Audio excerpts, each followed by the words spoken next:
Students, हमने chapter number 1 की exercise के 10 क्वेश्चन कर लिए थे। अभी हम 11वां क्वेश्चन डिस्कस करने जा रहे हैं। क्वेश्चन नंबर है 1.11 एक्सरसाइज का है ये क्वेश्चन। तो इसमें क्या बोला है कि एक पॉलीथीन पीस को है ना रब किया जाता है। एक पॉलीथीन पीस है, उसको किसके साथ रब किया जाता है? रब किया जाता है किसके साथ? वूल के साथ। इन दोनों को आपस में रब किया जाता है, तो रगड़ा जाता है। तो क्या होगा? चार्ज ट्रांसफर होगा रगड़ने से, रब करने से। तो क्या हुआ कि पॉलीथीन रगड़ने के बाद ऐसा फाउंड किया गया, मिला कि पॉलीथीन पीस पे ना नेगेटिव चार्ज आ गया। कितना चार्ज आ गया? Q is equal to -3 into 10⁻⁻7 coulomb का चार्ज आ गया। इतना नेगेटिव चार्ज आ गया इस पे, पॉलीथीन पीस पे। इसका मतलब क्या हुआ कि इन दोनों को रगड़ा होगा। रगड़ा है तो यहां से इलेक्ट्रॉन ट्रांसफर हो गए यहां पर, तभी तो इस पर पॉलीथीन पीस पर इतना नेगेटिव चार्ज आया। इसका मतलब है कि यहां से नेगेटिव चार्ज यहां पर ट्रांसफर हो गया, मतलब कि इलेक्ट्रॉन ट्रांसफर हो गए पॉलीथीन पीस में, वहां से वूल से गए हैं पॉलीथीन पीस में।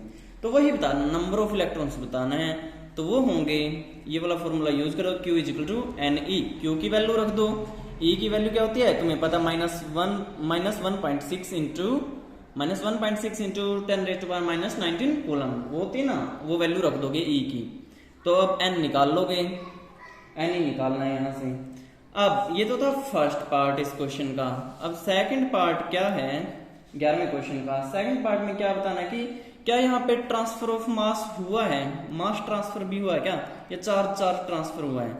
यस, मास भी ट्रांसफर हुआ है। अगर इलेक्ट्रॉन ट्रांसफर हो रही है ना, तो इलेक्ट्रॉन का भी तो कुछ मास होता है। इलेक्ट्रॉन यहां से यहां ट्रांसफर हुए तो चार्ज भी ट्रांसफर हुआ, और उनका मास भी तो होता है इलेक्ट्रॉन का, तो मास भी ट्रांसफर हुआ। तो इसमें बोलेंगे कि हाँ, मास भी ट्रांसफर हुआ है। और उसके बाद स्टूडेंट्स आता है हमारा नेक्स्ट क्वेश्चन है 1.12, 12वां क्वेश्चन 1.12 क्वेश्चन। उसमें क्या है बताना, फर्स्ट पार्ट में कि दो स्फीयर हैं, दो कॉपर के स्फीयर्स हैं, ए और बी बना लेते हैं हम। दो स्फीयर बना लिए हमने।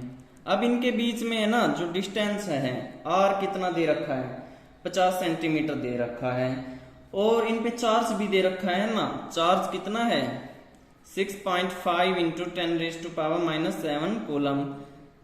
इस पे भी यही चार्ज है, दोनों पे सेम चार्ज है, यही मैग्नीट्यूड है चार्ज का, सेम चार्ज गिवन है दोनों स्फीयर्स पर, कि इस पे भी इतना चार्ज है, इस पे भी इतना। Q1 ये है और Q2 भी यही है। अब R भी दे रखे इनके बीच में। निकालना क्या है? म्यूचुअल फोर्स निकालना है। फोर्स निकाल दोगे ना इस फॉर्मूले से, Q1 Q2 अपॉन R²। इसको 50 सेंटीमीटर को मीटर में चेंज कर लेना तुम, और फिर यहाँ पे वैल्यू पुट कर देना। Q1 ये है, Q2 भी यही है, और फोर्स निकाल देना।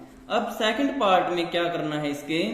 सेकंड पार्ट में फोर्स ऑफ रिपल्सन बताना है। If each sphere is charge double. अगर ये कह रहा कि Q1 की जगह 2Q1 कर दें हम, Q2 की जगह 2Q2 रख दें, और क्या करना है, डिस्टेंस हाफ कर दी। जो डिस्टेंस थी R उसको हाफ कर देते हैं, R/2 ले लेते हैं। तो अब फोर्स निकालना है इनके बीच में। तो फोर्स क्या होगा? K 2Q1 into 2Q2 upon R/2, इसका स्क्वायर हो गया। तो अब इसको सोल्व करोगे तुम, और Q1 Q2 की वैल्यू, R की वैल्यू पुट कर दोगे, ये फोर्स की वैल्यू निकाल दोगे। सेकंड पार्ट इस तरह करना है। अब नेक्स्ट है जो 13 क्वेश्चन है स्टूडेंट्स, वो कर रहे हैं हम 1.13। तो 13 क्वेश्चन में क्या बताना है कि दो स्फीयर्स हैं A और B, जो पहले ही गिवन थे। 12वें क्वेश्चन में दो स्फीयर गिवन थे ना, अभी किया हमने।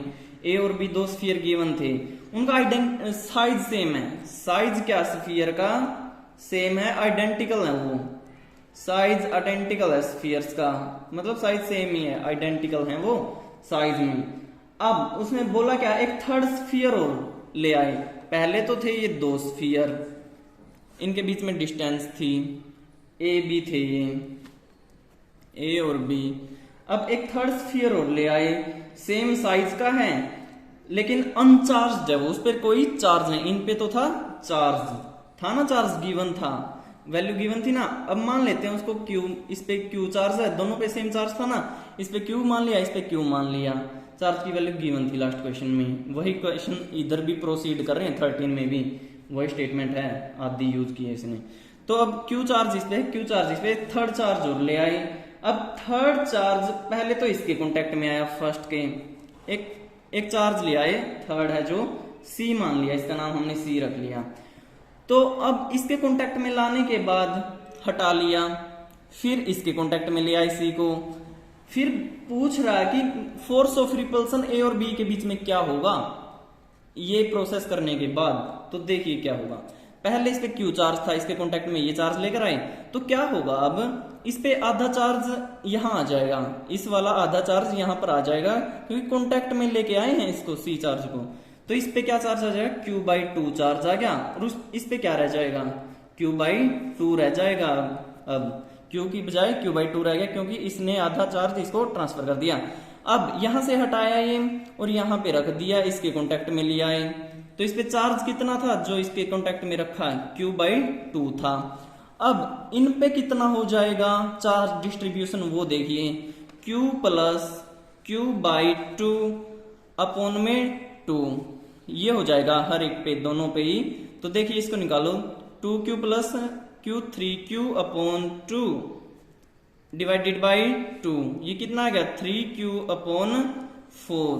तो हर एक पे है ना, इस पे भी सी पे 3Q/4 आ जाएगा, और इस पे भी 3Q/4, दोनों पे इतना इतना चार्ज आ जाएगा, 3Q/4 और 3Q/4, ये आ गया अब चार्ज कांटेक्ट।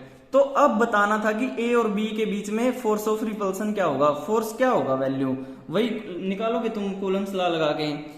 अब नई चार्ज की वैल्यू क्या है, पहले तो क्यू थी, अब क्या है, Q/2 और 3Q/4, इनका यूज करके तुमने फोर्स की वैल्यू निकालनी है, इस चार्ज का यूज करके और इस चार्ज का यूज करके। Q1 ये लेना है, Q2 ये लेना है, इन दोनों का यूज करके कूलम्स फोर्स जो लॉ होता है ना, उसमें एक्सप्रेशन में रख देनी है ये वैल्यू। आर का तुम्हें पता ही है जो गिवन है, क्वेश्चन नंबर 12 वाली वैल्यूज यूज करें, ये 13वां क्वेश्चन है, 12 वाली वैल्यू यूज कर रहे हैं हम। आर का तुम्हें पता है 12वें क्वेश्चन में दे रखा था, तो क्यू का भी तुम्हें पता है, तो वो सब वैल्यू पुट करके, और वहां पे Q1 की जगह Q/2 पुट करना है, Q2 की जगह 3Q/4 पुट करना है, और फोर्स की वैल्यू निकाल देनी है, इस तरह करना है ये क्वेश्चन। अब नेक्स्ट क्वेश्चन है स्टूडेंट्स, फोर्स की वैल्यू इसमें तो निकाल दोगे तुम। अब है हमारा क्वेश्चन 1.14। 1.14 में क्या दिया गया है कि एक show tracks of 3 charge particles in a uniform electrostatic field, एक फील्ड लगाया है, तो फील्ड का तुम्हें इलेक्ट्रिक फील्ड का पता ही है। यहाँ पे देखो पॉजिटिव प्लेट दे रखी है, पॉजिटिव चार्ज प्लेट है, ये बना देता हूं मैं डायग्राम इसका, और यहाँ पे नेगेटिवली चार्ज हैं। तो पार्टिकल्स ट्रेवल कर रहे हैं, चार्जेस कह लो, पार्टिकल्स कह लो, वो ट्रेवल कर रहे हैं इन प्लेट्स के बीच में, तो मतलब फील्ड ही होगा ना यहाँ पे। अब पॉजिटिव नेगेटिव है, पॉजिटिव चार्ज है, नेगेटिव चार्ज है, पॉजिटिव प्लेट कह लो, नेगेटिव प्लेट कह लो, तो यहाँ पे फील्ड ही होगा, इलेक्ट्रिक फील्ड होगा। तो अब यहाँ पे पार्टिकल्स ट्रेवल कर रहे हैं। फर्स्ट पार्टिकल कैसे गया, इस तरह से आकर इस तरह ट्रेवल कर रहा है, फर्स्ट पार्टिकल है ये, तो इसकी डायरेक्शन है ये। सेकंड पार्टिकल कैसे गया, यहां से आकर, और ये रहा, ये सेकंड पार्टिकल हो गया नंबर 2। थर्ड पार्टिकल कैसे गया, ये रहा थर्ड पार्टिकल, यहां से होता हुआ ऐसे गया। तो अब बताना क्या है कि कौन से पार्टिकल का, 3 पार्टिकल देखे, फर्स्ट सेकंड थर्ड। अब देखिए तुम देखो, जो पॉजिटिव साइड है, पॉजिटिव चार्ज था यहाँ पे डिस्ट्रीब्यूटेड था, तो एक चार्ज आया, एक पार्टिकल आया, पॉजिटिव चार्ज की साइड ही जाना चाह रहा हो, तो इसका मतलब ये नेगेटिव वाला होगा, ये भी नेगेटिव वाला उसी साइड जाना चाह रहा है। अब ये नेगेटिव चार्ज डिस्ट्रीब्यूटेड था यहाँ पे, तो एक पार्टिकल आया, इस नेगेटिव की साइड ही जाना चाहता है, इसका मतलब ये पॉजिटिव है, अट्रैक्शन हो रही है, तो इसी साइड जाना चाह रहा है। तो अब बताना कि चार्ज मास रेशियो क्या होगा, और चार्ज मास रेशियो मतलब चार्ज डिवाइडेड बाय मास, ये रेशियो हो गया। तो ये रेशियो किसका ज्यादा होगा, पहले पार्टिकल का, दूसरे पार्टिकल का, तीसरे पार्टिकल का। तो तो किसका ज्यादा होगा, हाईएस्ट बताना किसका होगा, चार्ज टू मास रेशियो। तो देखिए किसका होगा, जो इसमें देखिए फर्स्ट पार्टिकल गिवन था, सेकंड गिवन था और थर्ड गिवन था। फर्स्ट पार्टिकल का चार्ज मास रेशियो क्या हो गया, नेगेटिवली चार्ज है ये पार्टिकल, माइनस Q1/m लिख देते हैं इसको, माइनस Q/m भी लिख लो, जनरली ले लो, जनरल टर्म्स ले लो, ये Q1/m1 लिख सकते हो, जनरल टर्म ले लो। और इसका अलग लेना चाहोगे कि, क्योंकि ये दूसरा पार्टिकल आ गया ना यहाँ पे Q1/m। अब दूसरे का ले लो Q2/m। अब तीसरे का क्या होगा, प्लस Q3/m। तो अब ज्यादा किसका है, ये थर्ड वाला। तो charge to mass ratio third particle का ज्यादा होगा, हाईएस्ट इसका होगा स्टूडेंट्स।